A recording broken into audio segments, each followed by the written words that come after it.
Balandi à micro du pasteur Bobo, partout où vous êtes, à travers le monde, vous êtes Mogo, tous les États-Unis d'Amérique, États-Unis de Greensboro, ou à Bishop Patrick Bobo, parce que 15e anniversaire, l'église Change des Nations, et puis concert Don Moon, tous les Baïmbi à Makassi, Don Moon, Moïmbi à Makassi, des renommées internationales, mais tous les pays sont montés tous les gâteaux.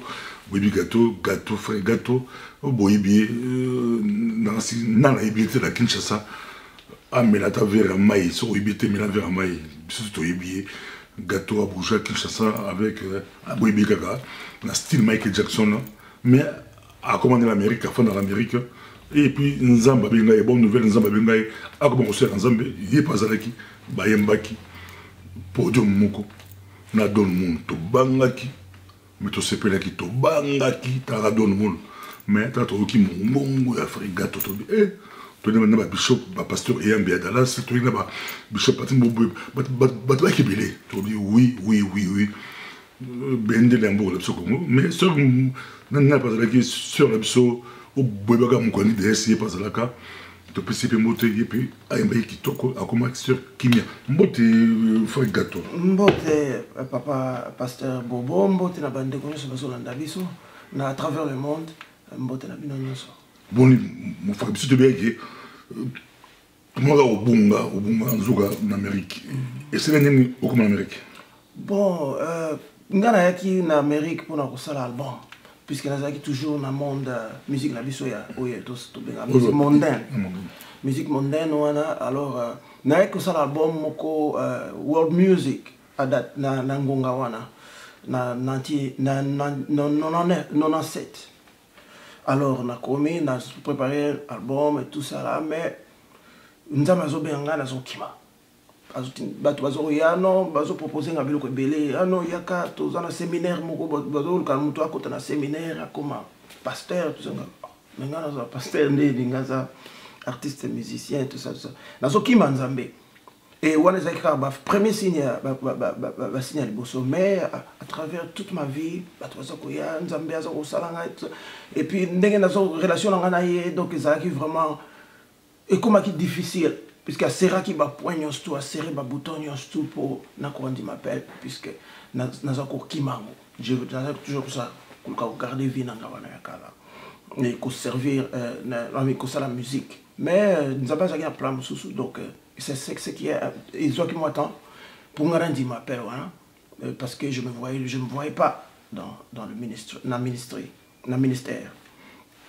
mais nous avons me conduit sur que lobby au sala loko au sala. Et gloire à Dieu, les lots n'a commencé à naître et n'a pas regretté pourquoi n'a pas kima nzambe et ça que quoi n'a pas kima et si comme masumo ils allaient au lieu na kima masumo mais thank God aza nzambe vraiment yangolo asali leo qui n'a pas servir si moi bibalo ça même n'était pas impossible ça t'a mon frère que toi t'es mon mon eza okate papa mon eza ate mukuse ouais t'es muké. Ah, vraiment, aux yeux dépourvus, qu'est-ce qu'on va dire? Ah, vous avez répété. Zambelanga pesa yonini. Zambelanga pesa yonini. Zambelanga pesa yonini. Zambelanga pesa yonini. Est-ce que bon, nous dans le concert aussi, il y a Swahili. Na ça qui chante Swahili et Kobi mana jouer et puis chante sous en anglais pour na cause la mais ma message un peu plus large na audience un peu plus large que ya biso moko kaka. Tu veux dire maîtrise anglais. Maîtrise anglais donc au sali ba chante en anglais, ba chante en Swahili. Stratégie. Qu'on toucher mon kili, qu'on toucher le plus large bateau possible pour passer message puisque la musique tout ça là le plus important c'est la musique tout ça mais c'est le passer message et passer l'onction qui est là et toucher bato nzambe pour bato ba bongwama ba baza déjà bongwama ba bongisa bizale na bango ba marcher vers la perfection puisque Dieu nous dit soyez parfaits comme votre Père céleste est parfait donc perfectionner et yaka beauté de yaka avec la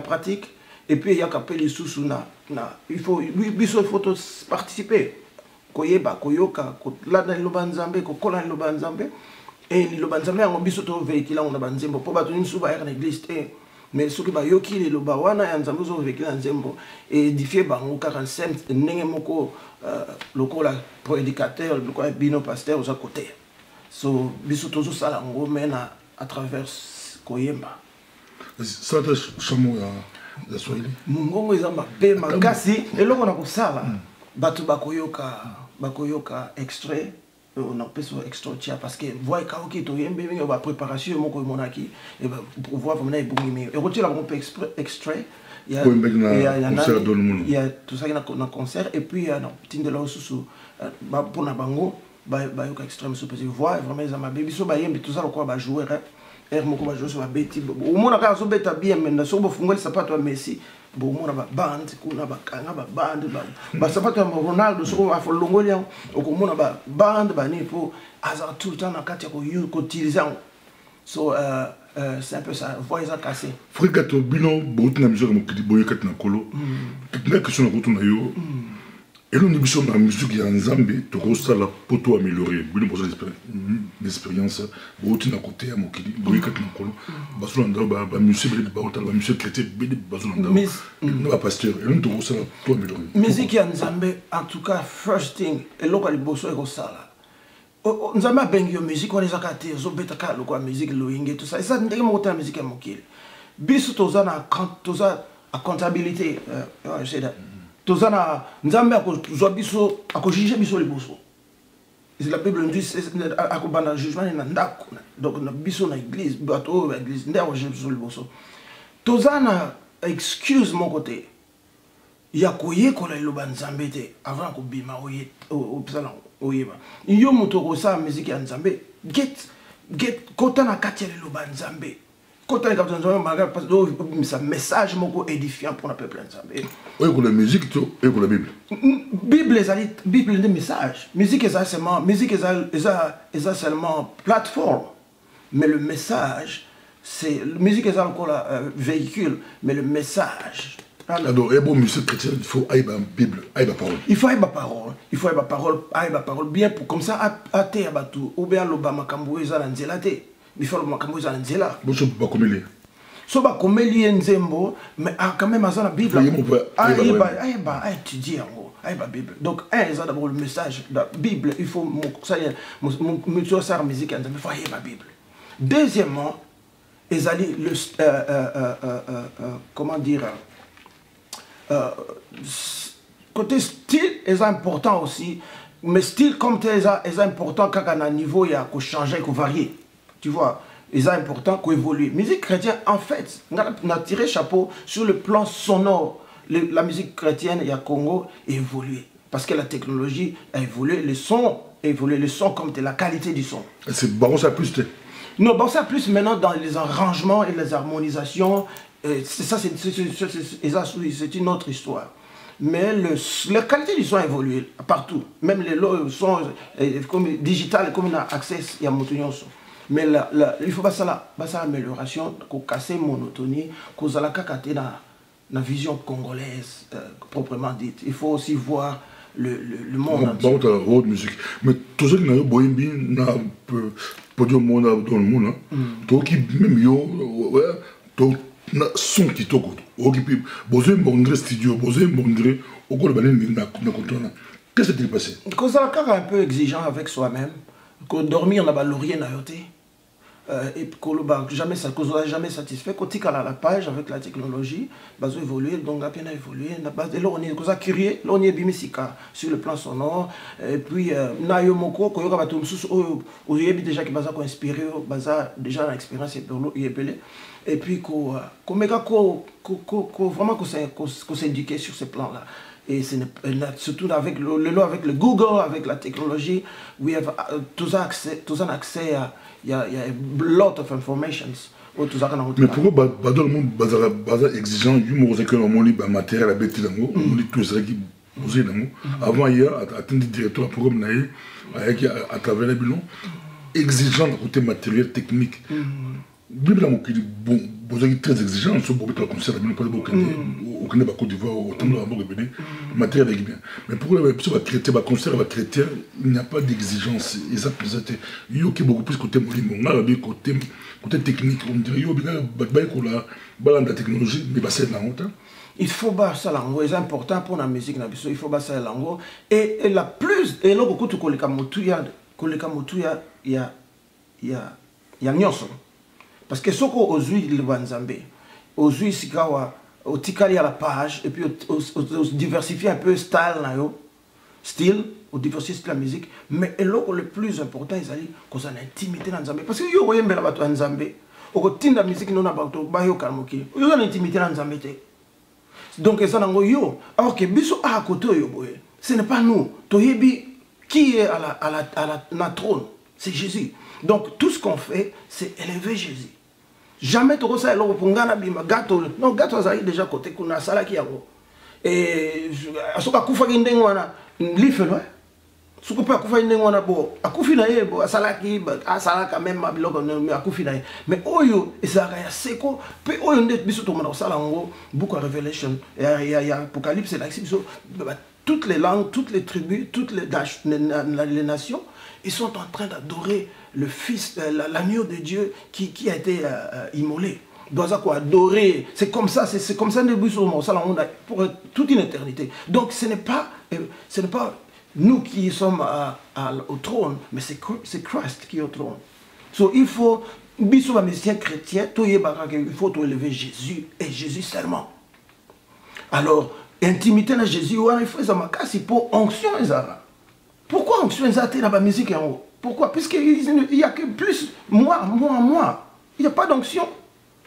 Mais il faut tout comme à point que yo yembi monsieur chrétien yembi onction wana le Seigneur puisque on a contact na on a intimité na a sopi onction wana on se touche peuple na e ba o baza ba maladie baza ko bika ba o baza na ba problème ba ko zo solution ngo ba msusu baza wana ba tambola pe bien mais ba côté susu na bozino na nzambe à travers onction zo bima na nzembo mais onction yo musicien que zo vivre le col musicien mokili. Oui, il y a une chose qu'on peut dire musicien chrétien, musicien mokili. Qu'est-ce qui fait la différence? C'est la Bible, l'intimité avec Dieu et l'onction. Mais ça, la Bible, on a une Bible, en tout cas dans mokili, vous savez, mon boulot, vous savez, succès, vous savez, aussi, mais qui c'est, tu habites, vous savez, qui c'est, pour moi, vous savez, qui c'est, succès, mon boulot, bah, c'est tout, vous savez. Mais ça, vous avez un colo, vous avez un colo, ça, beaucoup de musique chrétienne, la Bible, c'est pour y aller, mais beaucoup de travail, ça va venir. Non, c'est vraiment aberrant, grave, plus grave. Parce que si vous avez un nzambe, vous avez un nzambe. Vous avez un nzambe. Vous avez un nzambe. Biso zaki la banda, tout ça, c'est pas bêtise, c'est belé na banda, tout ça, belé, oui. Mais t'as un gars, des zaki na banda. Yo yena mona katia soko ozala plus ya bato musu pe bakola na banka kana église bakola plan musu de bakola kana église et habitude wana kozaka na katia église aibi eloko musu te asali ai puisque les soumons sont partout ake kokoya na les soumons katia na église pas bani vivre ka vivre na soumons na l'église mais même ça Dieu peut te délivrer de ça soko yé sincèrement. Ces musiques ils sont liées na Kindumba Mobulu musique c'est musique qui sont no pour yo betsa mon d'écouter ces musiques babi que ça t'en pas musicien ça t'en là musicien bon bel balance peut pas mais ça t'en là musicien est-ce que pour guerre bon ça entre babi musicien ba musique chrétien na ba pasteur ça mon boulot ah ba no ba musicien ba na o so tiki l'église ka faut di kam ça ma di kama et salam est-ce que musique est remonté au monde non ça là la gloire mystique européenne non musique ezakitoko musique est séduisant ezakitoko mais séduisant dans le bon sens séduisant dans le bon sens surtout en cas normal c'est séduisant dans le bon sens maintenant puisque et attiraka c'est beau à l'oreille quand quelque chose est beau à l'oreille ça te séduit j'aimerais bien après concert maintenant il faut yozana pourquoi tu es là. Pourquoi tu es là? Pourquoi tu es là? Pourquoi tu es là? Oh, danser. Ah, bien, c'est vrai. Après église ou après concert, timide, gloire. gloire au Tekini Nzambe. Gloire, après, comme ça, on m'a dit, dans le tuto, le corps, bon, c'est bon, moi, oui, oui, dans sa parfaite, nga mo pena, parce que c'est dans ce film on a moqué, dans sa parfaite, donc les soumouana na kima kango tous les jours. Les biso surtout avec nous autres, il faut qu'il m'a les soumou, puisque surtout les soumou et publicité, la Bible le bien clairement, le bi kima yango. Alors bi kima les soumou, Bible le bi kima les soumou, alors bi non résister le diable, il fuira. Mais tant comme les soumou et publicité, bi yo kima. Il y a un moment Joseph, tant moi si on a banni au Simbaye, je suis fatigué de l'amba kimi. Pour l'année, à son battre l'onction, à son battre l'intimité dans Nzambe, à tout prix qui m'a surtout impédicité, parce qu'on a un autre, on a un autre, et c'est un gars qui a l'amoka, et à Esika, et ils ont sumuka. Donc, tu vois, alors pour répondre à la question, oui, Koyemba, ils allaient bien, mais les sumu et affectaka. Vie à chrétien na koyemba poko yemba na biso ezaka koyemba te lokwa to koyemba na mokili na mokili to yemba chéri boye tout ça c'est tout, tu vois. Mais awa toujours yembela Jésus-Christ, awa toujours élevé gloire à Jésus-Christ, toujours même un message na et tout ce qu'il y a de lui et qui peut édifier son peuple et puis amener ceux qui ne sont même pas son peuple à lui. Donc toute chose change, c'est lui qui a la gloire, donc nous devons marcher comme lui et marcher avec lui. Et comme ça, on peut recevoir de lui ce qu'on peut donner aux autres. Alors, Yosofi Masumo, Okokota contact n'ending, Ola qui n'a moi si abattu, ou bien moi si asa yote, Ola qui n'a lobby, les lobby yemba chrétien. Bon, si Okokota contact n'anzama ending, ou comme ça, yona yo, puisque nous avons coupé les soumets et ça nous souille. Et Kati contact quoi. Oh, grâce, oui, grâce à Ezali, il faut d'abord rebondir là, on se croit, pour on suit, on a souvent quitté. Mais ça prend du temps. Je conseille on remet en haut sur et si encore, comme répétitif, nous avons exposé. À côté, nous avons rejeté la paix. Bible lobby en anglais, turn them to a reprobated mind. Donc, mind moko oyo, les oyo ka soutera kwa nzumba fungole mo finiko donc esili. Ce que nous avons mis à niveau on a esili. Nous on a le Nouveau Testament. Frère Gato, au quotidien, au sa théologie. Yes, sir. Karaté, aux diplôme à l'école, doctorat, aux licences, je sais pas. Doctorat en théologie. Maman pasteur. D'office quand même, doctorat. Oui, mais la ministère pastoral. Bon. Aux professeurs en théologie, aux pasteurs dans la church. Ils ont des pannes en Zambal qui utilisent parce qu'ils appellent sous Koyemba. Donc, ils ont bien épelé. C'est don mot là. Ministère. Frère Gato. Une chose aussi, Docteur Gato. Une chose aussi, papa pasteur Bobo Balandi, Tika Nzambe a utilisé tout ce qu'il m'a donné. Parce que mon père Baki se rappelle sur deux talents, il a utilisé des talents, il faut au colis. Tant que moni parabole à talent, on a dit qu'il y a talent moko. A tout nier, à qui n'a qu'un bon moment na oya zaki na babotoli, papisi na moto zaki na webele. So donc oyo nzamba pesi apesi nga koyemba apesi nga babilo mususu a permettre nga natanga ba classe oyo boye oyo nyoso ya kolinga kotize na capacité nyoso ya pesi nga na kosalela ngo mais toujours pour sa gloire. Toujours pour sa gloire. Et ça bitumba, ça facilité. Nous sommes tous dans les derniers jours, c'est difficile. C'est très difficile parce que l'ennemi a la soso bakati mutu. Donc ça sauter partout, c'est un ayasuka. Alors tentation est comme makasi, masume comme makasi, batu bakomi trop mais biso toza bana nzambe soto fani na nzambe église pe batu na toko dwell toko sala musala toko za ngonga oyo ezali pe opportunité pour na biso. Donc il faut seulement rester connecté, il faut être aux aguets, surtout sur le plan du soum, il faut être aux aguets. Nga viva vivre masumu sérieusement côté kuna donc naza aux aguets côté na ko ngota na perdre oyo naza nango awa lelo na la place on azo ke na Seigneur marche nazo tambola na et donc il faut être aux aguets, jamais qu'on a ko dormir na baloyer, jamais qu'on commence ko penser que oh bon on a commis ennemi a kozonga te. Non, il faut être aux aguets comme ça ce ko jour mona cause attentif amina molimo centre comme ça on va diriger on va respirer on va lobano makam. Et c'est ma besoin de pourquoi? Parce que la Bible, il va nous guider. Le Saint-Esprit, Molimo Santo, il est là pour nous guider. Le Holy Spirit. Si aux voyages, on appelle en Azon à Belgique, il y a plus aucune musique. On peut nous avoir continué, nous avons mené. Yes. Au conduire, on sait le coup. On a ça les 6 heures de route. Il y a aller 6 heures de route. C'est un peu comme, pour beaucoup comprendre, c'est un peu comme au Bruxelles, au stade de Paris des fois. Au stade de Paris des fois, Makamboyo.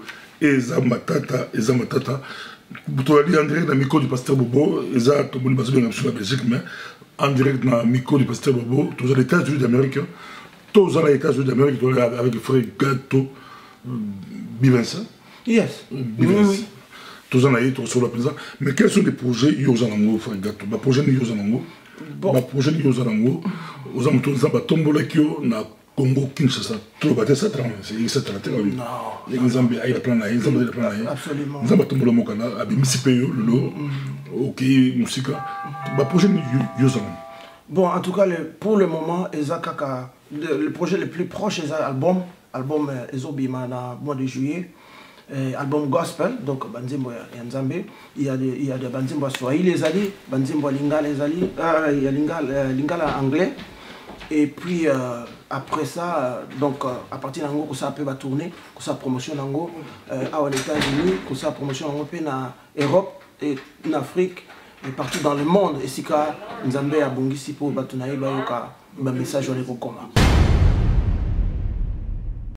Toi toujours on a fait gâteau tout ça naïe ainsi, fait gâteau ainsi to bouger mouké, to bouger mouké. Il fallait me là. Me là quitte. Mais aïe la quatre comme ça toi les États-Unis d'Amérique comme sécurité bien bon sécurisé. C'est bien écoute, oui, c'est bien que ça oui bah tout ça la sécurité. Mais les autres servir peuple naïe au lieu bon ma peuple naïe. Donc contrairement à ce qui se passe mais là l'équipe n'a c'est plus la monnaie intervention rapide hein. Vraiment. Sécurisé. Tout ça tout continue à projet n'abisso. Projet nayo concrètement en Afrique projet aux à court terme ou à long terme. Yeah, donc dès que l'album est bimé, il faut ça va tourner en Afrique et puis bon Nazaro Bondana si sa éducation sur la situation donc EDP comme ça la bablo rebelle en Afrique pour un cadre il y a évangélisation musala Nzambe ko ça nyoso Nzamba za on a mutu pour le peuple à travers le ministère. Est-ce que vous avez parrainé dans le cadre de l'église? Bon, on a servir Bishop Kevin Adams na Tennessee, azali américain. Maintenant, travaillé et puis pour former en tant que ministre en Zambie. Donc, c'est mon père spirituel. Alors, vous avez... Mon père spirituel, c'est lui mon père spirituel. Azali Bishop américain noir. Dans le modèle d'intégration, tu as commencé en Zambie, on a plus que ça, mais heureusement, il y a anglais qui est anglais fan. Anglais, ils rappellent, il y a moi English for Africa. Nous avons English for Africa. Mais il y a un beaucoup à s'intégrer, pesant à s'intégrer. Donc, ils rappellent un beaucoup, sur ça, aussi dans Zambie, il faut qu'on s'intègre. Il faut qu'on s'intègre, mais il faut balancer les choses. Il ne faut pas non plus comme étranger donc il faut balancer mais il faut s'intégrer pour aux effectifs aux impact na onyo sur ça parce que ce qu'on s'intégrer c'est un peu difficile.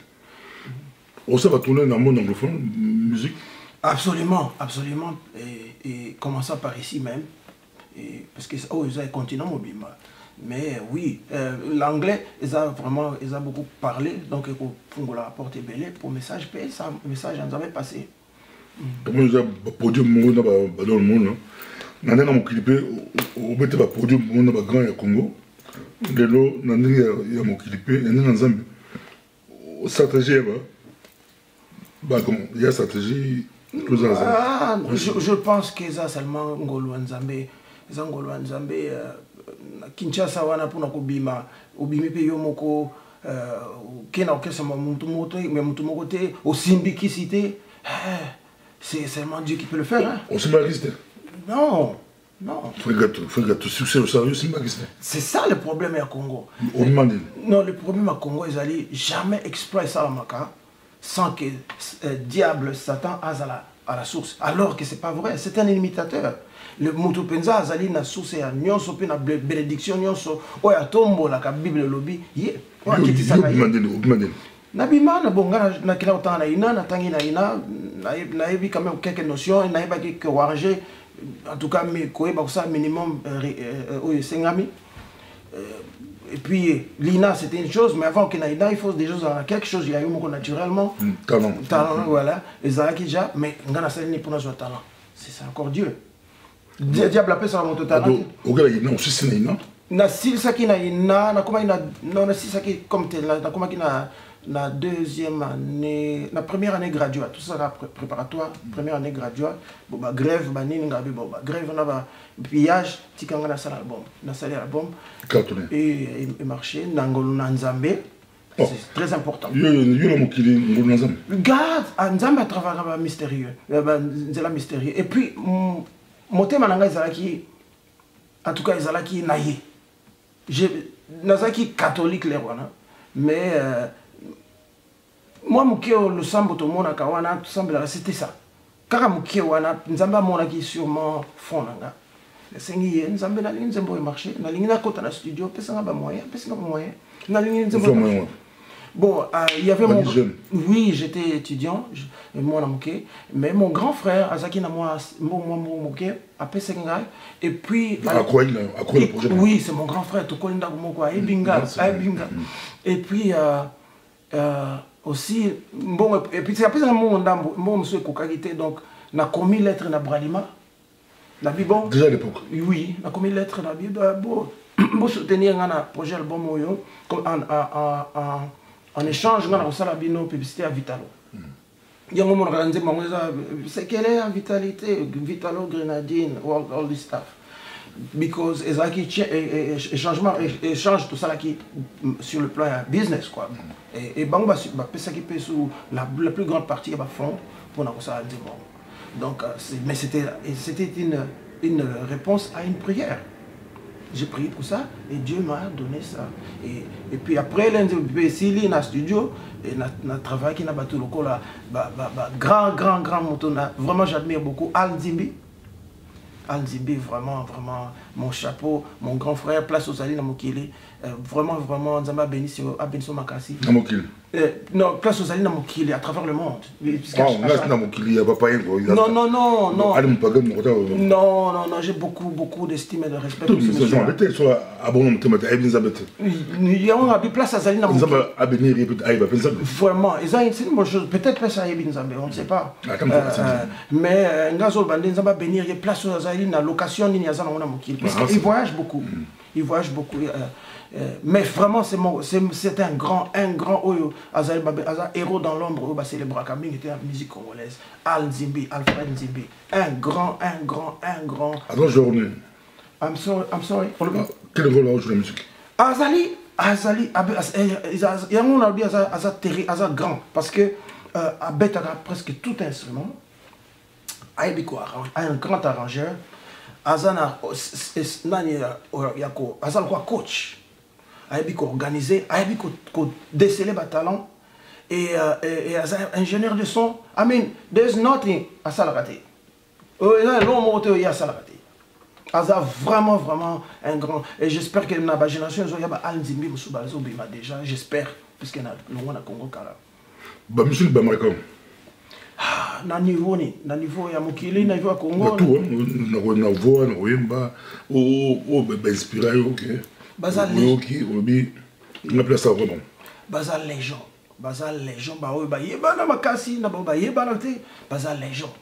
Na dernière fois na mona ki garçon mo zo yeba na nani ya un jeune congolais boy Mikolo kaka asoyemba kitoko na yebiete mais na bandeli ze ba 4 fois asoyemba kitoko to za la batu Congo ça le batu belé ya kitoko ndenge na ndenge et ba guitariste à son moment il faut seulement tomber mango to panzalande to tika la place où te il faut to panza un peu na monte to meka kotala to za wapi to tika ka na Congo te il faut ko yoka batum suspect to batum suspect mais yusuko obetaka oranjaka comment tu fais quoi exactement la musique? Oui, Billy. Guitare. te synthé nabetaka synthé mais narangeaka puisque lelo soki oza na synthé okoki quand même okoki kosala bason ya bainstrument mosusu à travers technologie. Donc ngai nabetaka piano synthé et à travers yango soki nasali baarrangement ya banzembo nasali nakoti yango mingi na ordinateur et banzembo sikoyo ezwi forme eza arrangé koyembaka. Tortue ça peut awa on insistait pas on insistait sur toko sa musique la personne na world music.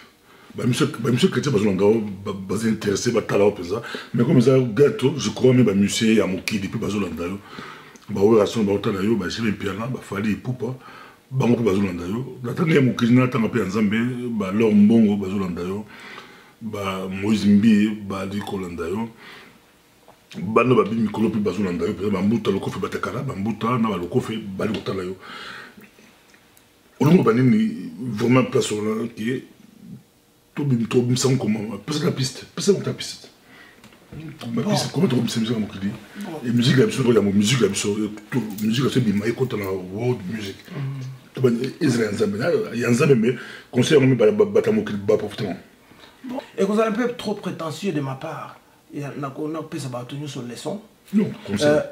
Yes. Au moins l'Amérique, même au fond des États-Unis, au sa doctorat, espérance est quand même au fond d'un beaucoup. Non, c'est rien. Mais Koloba Kinga n'a pas la clé à Nyon Sowana. Tu l'as bien conseillé. Ouais, donc Nelon n'a pas que Mutuna Mutu, ça déjà na tendance au Yalingak. Ou on est amis naturels. Et ça goûte quoi, yo tam sous au Lingara Mingi, Côte de Port ou bien Ngombe, Ngalinga Mingi Mbisi. Déjà on a déjà goût naturel ngapi goût naturel bon si ko approche na biso ya musique pour to ko panzango et que à travers déjà canal wana yo déjà lingaka style moko boye musu linga les international mais la tendance à style moko boye le quoi par exemple côté ba cubain bon ngana peut-être na que côté ya ba country music tu vois comme country music ou bien musique pop. Tu vois, mais tout ça, la base congolaise. Tu vois, alors, il y a mélanger, il y a la sonorité, diversifier la sonorité. Évidemment, il y a un peu la tendance, il y a afro-cubain, mais avec la souche congolaise. Peut-être dans la souche congolaise, mais peut-être moins pop, tu vois. Donc, l'essentiel, c'est diversifier un peu. Il y a un style, il y a un pays, Tala, qu'est-ce qu'il y a de beau à tirer là et qu'est-ce qu'il y a de... Bazon Salango déjà. Et d'ailleurs, moi, comme je le disais encore, musique chrétienne, le son a évolué. Na Congo, le son à musique chrétienne, et ça qui m'a même sur l'inspiration qui est bien. Parce qu'on a une qualité médiocre. Dans le studio, vraiment médiocre. Mais le loyo, avec la technologie, et puis on peut. Donc, son est comment impeccable. Mais maintenant, c'est le niveau des harmonies, le niveau des arrangements, le niveau aussi de la diversification, qu'on casse la monotonie, et puis le motif, parce que c'est différent. Le motif est comme on a bêta générique. Donc c'est un peu le qu'on a mon qualité. Pour mettre un générique, on a fait, c'est pas ça que faut essayer même monsieur chrétien. C'est pas ça. Parce que le motif c'est un démon à mon qui. Of course c'est pas on a fait. Mais ce peut être un peu sur toi aussi bandimia sika babina monsieur il y a général JB na voilà. Et mon il sauver balance un peu. Non.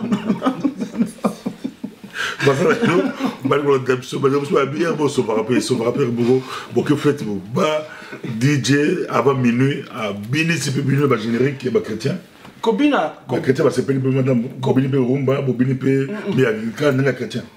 Oui il y a Kobina ezali beaucoup ça là. Pour la fête beaucoup adorer on a fait bon mois de la fête. Comment pas bon, il y a beaucoup adorer partout, beaucoup adorer. Non, quoi adorer, beaucoup adoration des imbéciles à côté et partout. Mais si on veut louer, parce que louange a beaucoup plus tendance, moi adoration a beaucoup plus, c'est pour Dieu, c'est ce qu'il est. Mais la louange c'est ce qu'il fait pour nous. Tout le monde la différence. Donc louange, ça m'a bêté, il faut louer, ça m'a bêté, qu'on bête la musique en bas, ça m'a bêté. Mais avec quel motif, avec quelles intentions et avec quelle façon de le faire. Ce qu'il faut tout ça, qui te fait le côté, what's the difference? Oh, ça va Jésus, non. Parce que acte sexuel, ça va dans le quête. Bon, tant que le quête, il y a eu moi aussi, ils ont n'ingana n'engona, toza, le lobby à Nzambé, n'azo mona n'engona, mais moutou n'a pas bien été, ok, le côté sexuel, parce que l'acte sexuel, et ça la magana, toloté, bon, tolo, ça là, non, et ça s'est fait, mainly, donc principalement, dans le quête. Yozo bina d'une façon boye oza ko mema ba pensée sexuelle amutu na nga alors que eza ko comme ça nzambe non ngai mobali nazo sala ko bina loketo ndenge na makasi eza ko sujet ba acte sexuel na mutema mwasi omona ka mais ça ça mobolo c'est pas bon bisoté to bana nzambe quand même et surtout impudicité wana mais ba to so non eza culture na biso ba congolais to bina ka mingi na loketo non. Soko comme chrétien, il y a une telle chose qu'on appelle la culture chrétienne. La culture chrétienne, c'est la culture, c'est ce que la Bible nous dit de faire et d'agir. La façon là, c'est toute une culture. Alors, soko comme koto yo, comme la culture wana, comme le basa, tâche quand la but de nier culture nationale congolaise, mais il faut tirer ce qui est bon et ce qui n'est pas bon. À travers notre niveau de chrétienté, na vie nouvelle, et ça qui est côté, tout ce qui est en haut. Ce qui est bien, au kititi na scène, oh, pour na yaya, non, il n'y a rien de yaya là-dedans. Il y a tout de toi. C'est pas bon. Tout ça, d'ailleurs, côté de on sait un peu où réagir. Tout le monde dans l'église, na pays moko Europe et ça moi parce que sur Bolandango il y a musique chrétien moi baba il avait des prières il y a combien moi il y a batuna sur la toilette sur la ligne il recommande makambo et pour ça baba il y a des besoins qui a quoi ko lead d'être ko lead ba chambre veille l'église mais na ba pause ça se profiter dans moi la toilette côté non au rôle ba musique chrétien le pasteur musu bango mpe kobanga kobengisa bango mpe bango mpe balobaki bapasteur mpe bafinga na biso mingi bango moko mpe basérieux te ndenge tolobaka bapasteur ya bien bazali ebele bayebi mpe ya bien bazali ebele mais ozaka conseil okoloba nini na bamichel chrétien ekomaka biso babengisi la ville fo atika ya dégâts babengaka bango mosusu asumba na nganda fo atikaka dégâts. C'est triste, c'est vraiment triste. Mais il faut savoir. Monsieur l'église, il faut tirer des gars. Et ça triste, et ça la pasteur, aux à la musicien, musicien chrétien, aux à la mondimika kana katia na laïc, aux à la ban, aux à na ban il y a tout bien ban. Aux la leadership mon côté dans l'église, aux chrétiens, c'est-à-dire au changer, aux nés de nouveau. Et là, comment il faut y baquer les soumous ezali tout le temps là. Les soumous ezali tout le temps là, surtout les soumous impudicité, ils sont tout le temps là. Qu'est-ce qu'il faut faire? Être aux aguets, qui m'a les soumous avec toutes tes forces. Vous avez la gloire, grand chanteur, au commis, Badbazo Landayo. Comment éviter Babengayo à Soumba Landa? Non, il faut vraiment d'abord y baquer les soumous ils ont ma belle, bébé savait qu'il y a une onction, aux assauts d'onction. Alors pourquoi tes musiciens chrétiens? C'est difficile pas bien au fois. C'est difficile à bien parce qu'on a réputation déjà baby et puis on soigne ça puisque Nzambe à travers là Nzambe et là on tricher nos bateaux on ça nos bateaux mais on ça Nzambe té on tromper bateau mais jamais on tromper Nzambe puisque Nzambe n'a pas sa fonction et ceux qui ont servir à moins qu'on servir diable à ça peine à Babylone on a une imitation. Mais ceux qui pendant Nzambe à son onction on a ceux qui ont banni les soumous on suit katane. Et on continue à vivre comme il vit na onction longwa penza. On travaille na écho et onction. Et ça n'a pas écho. Oh ça la kala. Ba toi quand on a son onction te so ki Nzambe asa tikayo. Donc il faut banger lango. Aux pasteur. Aux pasteur mais pourquoi que nous prêcher sans onction? Comme il faut remonter le monde tazo forcer mais tout ça là. Comme kosa bateau pourquoi? Parce qu'il y a onction za sauté. Musicien ndemo. Donc il faut qu'il y ait les soumous et quatre onction, les soumous ennemis onction. Deuxièmement, les bébés sont réputation, comme mal vu partout. Troisièmement, plaisir, il y a 5 minutes et bébé sur ma pourquoi? Donc encore je dis, il faut être aux aguets. Nga ça parfait, mais ceux qui n'a tiki qu'on aux aguets. Ceux qui n'a tiki intimité dans Jésus, je suis foutu. Donc il faut être aux aguets. Oui, parce que les sous mes alliés, que vous avez un côté aux aguets. Deuxièmement, intimité dans Jésus, n'a tiki la relation. Dans ça là, ce qu'il faut faire. S'il faut, quand tu as 1 heure par jour, na beti ma bon, on a nazo lukaye, na côté na Bible, na prier, na salibo, na louer, na ngamoko, ne moi si on a côté abisolobi à mondele, à l'obi, adoration, na ezalaka personnel avant hier na église. Donc il faut adhérer à une vie adoration. C'est la façon de vivre. C'est toute une façon de vivre. C'est toute une façon de vivre de lundi jusqu'au dimanche. Et c'est ça. Ça va nous aider. Et c'est ce que Bazo Koya, il faut ça. Naza parfait, Naza sujet pour Koya, ceux qui n'a tiki ko Jésus, ceux qui n'a tiki ko za intimité na et puis ceux qui n'a bandi. Merci beaucoup frère Gato, la CP la phrase mo lobby, la CP la mo lobby, adoration ezra ko yembate to ça so yembi adoration sur la tongo yembi frère Gato, yembi frère Moloto, yembi frère Mbiye ou Matuta. Au lobby na adoration Nzambe, il y a le lobby tête na la CP la mo, le lobby adoration il y a façon de vivre, façon de vivre. Pour vivre dans la vie à sainteté, d'adoration. Et ça, c'est mais nous adorer. Toi, la confusion, merci beaucoup pour la précision. Prochainement, na Tikelio, Talabango, une minute, moi, le bas, Nzamba Ben Sabino, Biscan Sobozali, Nzamba Ben Sabino, Cannabis au Congo, Nzambé vraiment à Salsa Congo. À Salsa Congo. Tout ça, vraiment très mabé, très difficile. Vraiment un souci dans le Congo. Nous avons ça les biso. Tout quand nous avons makasi oh nyos to lingite na Congo et ko kende na nguya Nzambe. Amen.